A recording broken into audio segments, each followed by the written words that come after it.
नमस्कार। हम पढ़ रहे हैं पुस्तक रामकृष्ण परमहंस और मैं, डॉक्टर रीता सिंह द्वारा लिखित। पुराने क्रम से आगे बढ़ते हैं। प्रतिपुष्टि के लिए पिताजी की ओर देखकर बोला, है ना नाना जी?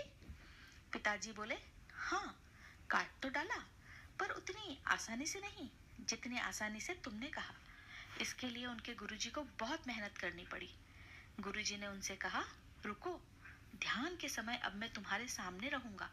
जैसे ही काली आएगी मैं तुम्हारे कपाल पर प्रहार करूंगा और तुम काली पर तलवार चलाना। गुरु आदेश उस समय सर्वोपरि होता था। रामकृष्ण तैयार हो गए। तब गुरुजी ने शीशे के एक टुकड़े के नुकीले भाग को उनके टीका लगाने वाले जगह पर रखा और ध्यान करने को कहा। जैसे ही गुरु को पता लगा कि काली की मूर्ति रामकृष्ण के मन में बनने लगी, उन्होंने कसकर शीशा गड़ा दिया। रक्त बहने लगा। तभी रामकृष्ण ने तलवार उठाया और टुकड़ों टुकड़ों में काली को काट डाला। काली के नष्ट होते ही उनका दिव्य मन दिव्य ज्योति से भर गया। पिताजी ने मेरी आंखों में विश्वास कायम करते हुए कहा, अब काली है ही नहीं। काली को तो रामकृष्ण ने स्वयं ही अपने तलवार से काट डाला है। अब वह काली के बारे में कैसे कुछ कहेंगे या किस काली के पास रहेंगे? फिर पिताजी बहुत देर कुछ कुछ समझाते रहे। हमारे अंदर ही रोशनी है, वही भगवान है। जिनके जीवन में अंधकार है, उनके जीवन में उस रोशनी से उजाला भरना ही पूजा है, और भी पता नहीं क्या क्या। काली अब है ही नहीं, इस खबर के बाद मैं वहां बैठी तो थी, पर सुनाई कुछ नहीं पड़ रहा था। सारा संसार अचानक शून्य हो गया था।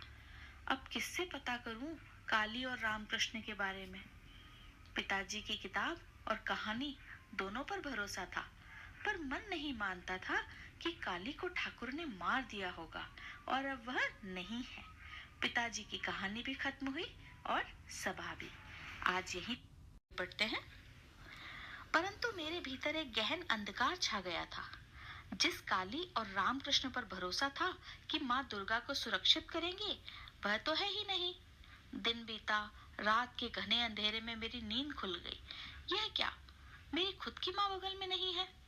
सब तरफ देखा, वह घर में नहीं थी। आधी रात में किससे क्या पूछती? चुपचाप चादर ओढ़कर पड़ी रही। हर दिन की तरह आज की सुबह भी माँ की आवाज से नींद खुली। माँ तो सामने थी।